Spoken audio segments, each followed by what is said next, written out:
Good morning, Knicks Nation. Today is Monday, the 21st day of July 2025. Hope you're all safe and healthy today. Hope your family is safe and healthy, and that the needs of you and your family in terms of food, shelter, clothing, as well as health are being met today.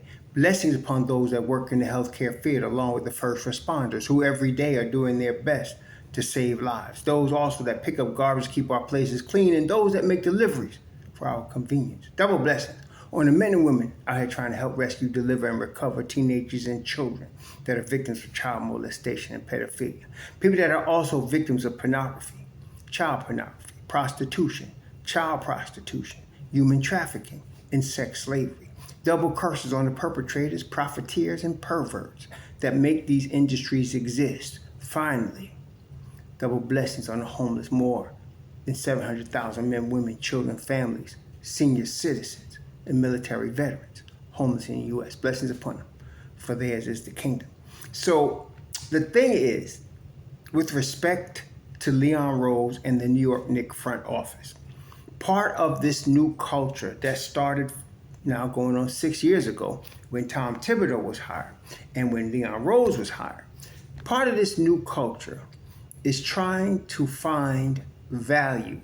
Many people still don't understand that, which is why you get a lot of stupid suggestions from content creators about trades and things like that. Value is what they're looking for first. Now, what does that mean? Value. That means you're getting the most NBA level talent at the cheapest price. Okay? It's the same thing as if you're going to a supermarket. You're looking for value. If you're trying to save money when you're doing your shopping, you're trying to get the highest quality stuff at the cheapest price. Okay? Sometimes you get what you pay for. In other words, you got to pay more to get something more valuable. Sometimes, rarely, but you can pay for something at a cheaper price and get high value. That is what the Knicks are looking for all the time. Cheapest priced, highest value. For example, not everybody can beat Nikola Jokic. Nikola Jokic was a second round pick that became multiple time MVP. That's like home run, Wonderland level stuff. You can't get that all the time, but that's the general idea. You want to get the highest level of NBA talent at the cheapest price possible. That's the goal here. Now, while you can't get that home run in the Jokic, but the Knicks did get one in Jalen Brunson, who was a second round pick and is all NBA. That's the type of value you're looking for. That's what they're looking for all over the roster. Highest talent, least price. Okay? So sometimes, people be whining and complaining about players they pass over, but you got to understand, which most people don't, the value aspect. If they don't feel like they're getting proper value for what they're paying for, they won't pay for it. And this is what I love about Leon Rose. He's not going to pay for a player because everybody thinks they're going to be all that if the price ain't right. Okay, he's just not going to do it. Okay, so this summer was, again, a master class by Leon Rose in getting value. Today's example is Dink Pate. Dink Pate was not drafted. He entered the G League Ignite sometime like 2023 at age 17, something like that. And his team folded financially. He ended up not being allowed to enter the draft because he was too young. So he played in Mexico City. He enters the draft this year and doesn't get drafted. I know it's hard to believe when you see him play, but he didn't get drafted. So most times, it's very rare that NBA teams miss on NBA level talent. Very rare. Leon and them bring him into the New York Knicks Summer League. Now, when Pate played in Mexico City, his three-point shot was 21% from three. 21%. In the Summer League, he was 50% from three, which shows you one very important thing. Number one, the upside is there. Number two, how hard this kid worked to get from 21% from three to 50% from three in 6 months or less. That shows you he's a worker. Okay? That's one of the things you want. Somebody that's working hard also has a great attitude. Okay? So you want a guy that's working real hard and he has a great attitude, because that's what you first want to bring into the culture of your organization. You don't want a guy that's getting in trouble, whose name is in the papers because of guns or weed or whatever. You want somebody whose name is not in the papers. It's almost like you don't want to be an offensive guard or offensive lineman in the NFL and have your name on the loudspeaker all the time, because that means you're getting a lot of penalties. You don't want them to mention your name at all. You just want to be pancaking people and open up holes and have your running backs get 100 yards, right? Then your name would be mentioned in glowing terms after the fact. But during the course of the game, you don't want your name mentioned. This is what I'm saying. You don't want to have players who beating their wives and they're got to get hired lawyers. And you don't want that. So that's the first thing. Dink Pate, you ain't heard nothing about that. He's only 19. Okay?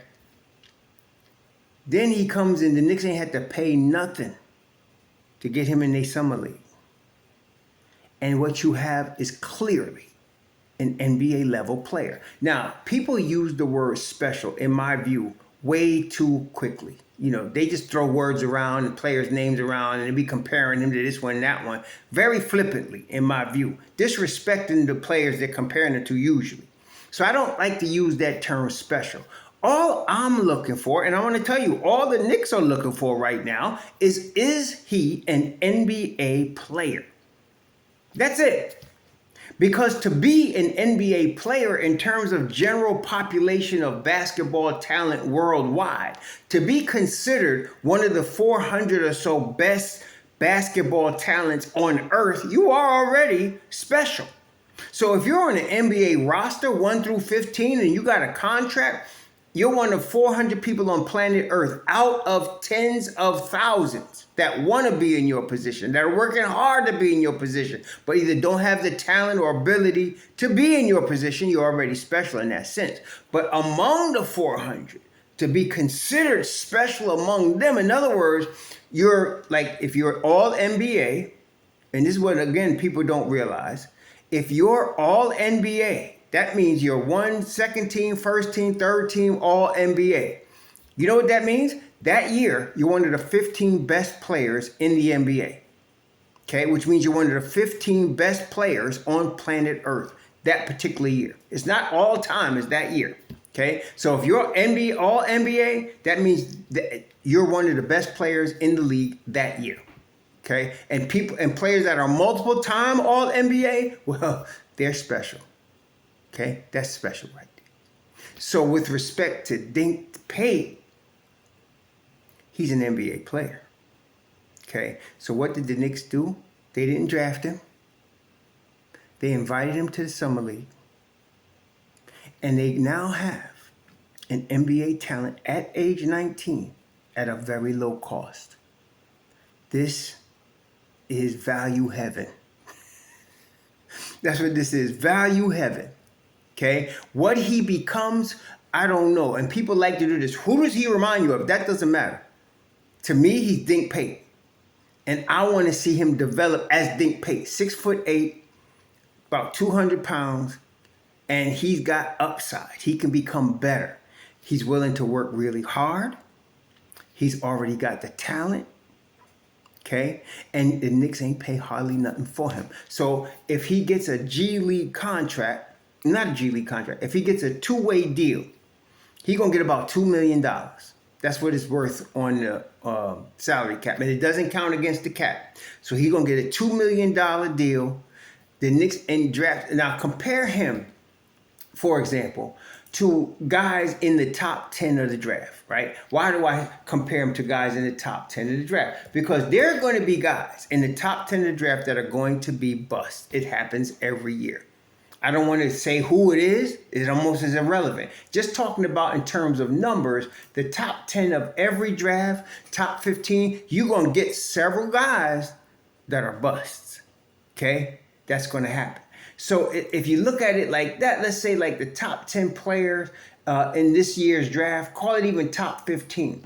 Top 15, they're going to get a guaranteed 4-year contract, minimum $20 million.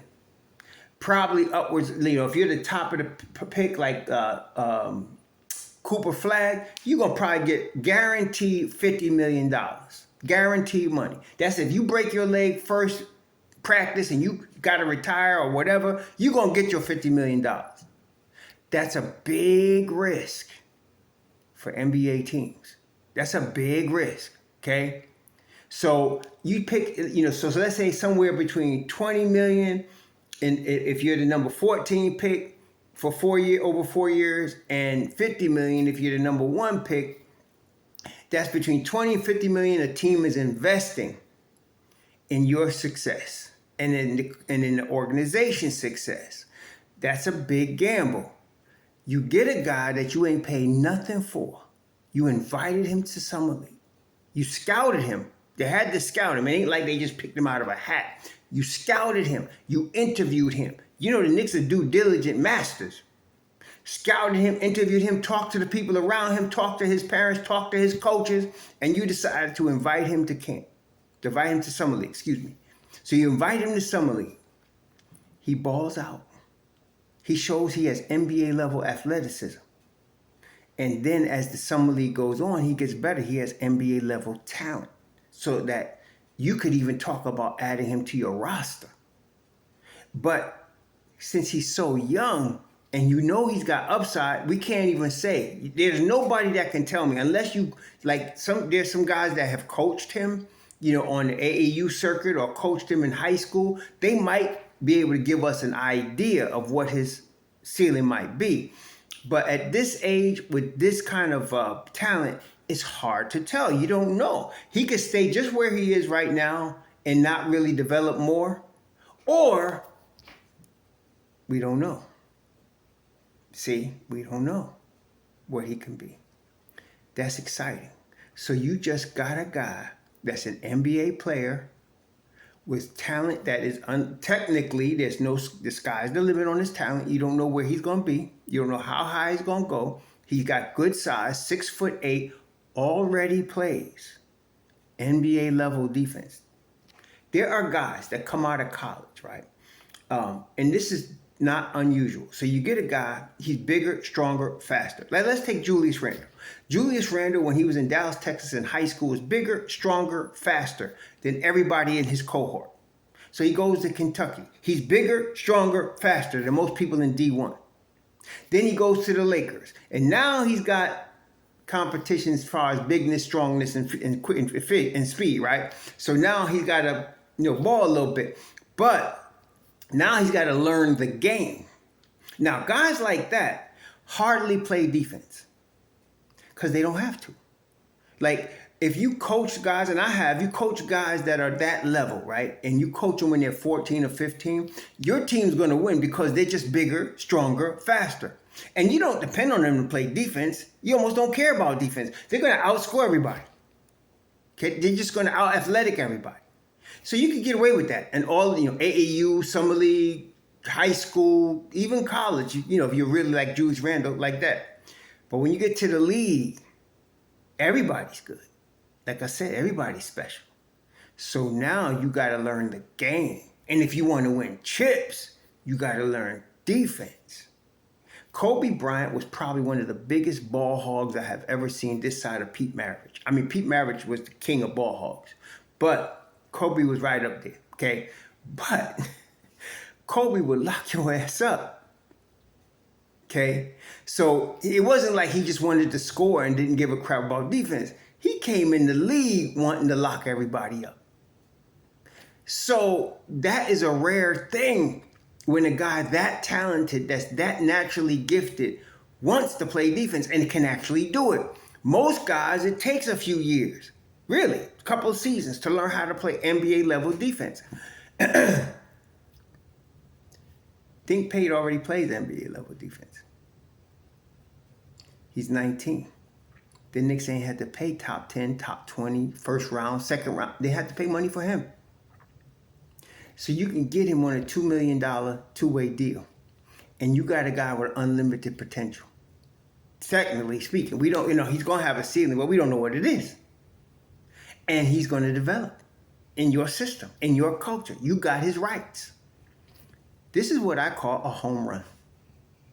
And again, I get people all the time, they want to highlight any perceived mistakes that Knicks manager or Knicks coach make because they want to be in their mind some GM or coach or some crap. No. To me, you highlight stuff like this where they hit a home run. There's 30 teams out there. They all missed Dink Pate. The Knicks didn't. They got it. Okay? And now they getting ready to sign him. Okay? Right now, Mr. Pate is getting the New York hype machine. Everybody's hyping and thinking he's the second coming of Kobe or Jordan or whatever. He's gonna get in New York. It's really either you're a god or you're garbage. That's how crazy it is here. So he gonna have to get used to that, and he gotta have the right people around him. And being in the Knicks culture where everything is close to the vest, everything is in the sanctum of the Don's office, and nobody gets no information at all unless they want Ian Begley to have it or Shams. This is a great situation for Dink Pate. He learns how to keep his mouth shut. He learns how a real good NBA locker room is supposed to be. He's gonna have a mentor in Jalen Brunson. He's gonna have a mentor in all them Villanova boys. This is real good. It's a happy day because to me, what we said beginning of this summer league, because of the competition, because of the fact that a lot of people's careers are gonna be at stake this summer, and the cream will rise to the top. Well, here's one of the cream right here. And we got him for nothing. See, eventually, if he's really, really good, and it could be, like I said, we don't know, he could be a $100 million player, which we got for nothing. So you put him on a G League, you put him on a two-way contract, let him get his $2 million. This guy, to me, if I'm looking at what I'm seeing, if I'm really seeing this correctly, he really could be on the roster this year. But there's no room. Okay? There's no room on the roster. You got one spot, which you're going to give to a vet. You got one rookie spot. They could give him that. But I think they're going to give Diawara that. But that's another story. We'll talk about him another day. But you put him on, to me, the two-way deal, you don't want to rush him. Young boys, you don't want to rush them. You don't want to put a lot of pressure on them to have to be successful right away. Look how patient they've been with Tyler Kolek and Kevin McCullough. You have to be patient. You got to wait. And I know in New York, what's patience? What the hell are you talking about patience? What is patience? If you put it in a dictionary and showed it to them, they still wouldn't understand. But you got to be patient with Dink Pate. Give him that two-way deal. Send Mark Bryant down there, Mo Cheeks, let him develop this young man. And you got a steal. You got value that's ridiculous. You just bought a possible Maserati with $5,000. You just bought a $80,000, $100,000 possible vehicle at the price of a Chevy, a used Chevy. I can't get more excited than that. To me, because again, that's what we call value. And we're going to talk about each of these, to me, the diamonds they got. We talked about it in the live yesterday, but I'm going into more detail like I'm doing with Dink today, with each of the three that I feel like they got the diamonds. They just picked out the rough here. Because the biggest thing about these diamonds, what they all have in common, and what the Knicks are always looking for, value. That's what they're looking for. Value. And that's why they take their time and they do due diligence on everybody. That's the game. Most people want, like right now, you got people clamoring, when they gonna sign him? When they gonna sign him? When they gonna sign him? Look, man, they sign him when they do. When it's time for the roster to be ready, they will have gotten value. And here, we got a Knicks roster that's made up of value. Look, 2-time All-NBA out of the second round, Jalen Brunson could have been getting a whole bunch more money than the $156 million extension he just got. Value. Deuce McBride, one of the best defenders the Knicks have. Second round, 36 pick. $13 million over 3 years. Value. The expensive thing that the Knicks got really, too, is really Karl Anthony Towns. I mean, you're talking about $50, $60 million a year. That's risk. And Nobi, you do have a little bit of risk with him, but you got to remember, his $212 million is over 5 seasons. So it is risk now. But I think we can agree, based on the way what he brings to the table for the Knicks in terms of championship piece, you got a good deal for him. You ain't getting no steal. It ain't like you stole OG, right? You paid for him. You paid for him and Towns. You paid heavy prices for these two dudes. So you got to do that, though. But you're talking about Brunson. That's value. Deuce, that's value. Mitch Rob, that's value. You know, hopefully Mikal Bridges, that's value. Hart is getting $20 million a year, but look what you're getting from him. Charlie Hustle, all over the floor, will bleed, die for you to win a basketball game. That's value. See? You got value in them. And then last year, look, we had DeLon Wright started a lot of games in April for the Knicks that they needed because Jalen Brunson was hurt. What you got him for? Vet minimum. Not even a full year vet minimum. Value. See? And that's what you're continually looking for. Guys that can deliver for you. Deliver dubs, baby. Cheap. Salute to the Don. Y'all enjoy your Monday. We got one now. And Dink, we got one. And we got a lot of more. Sure.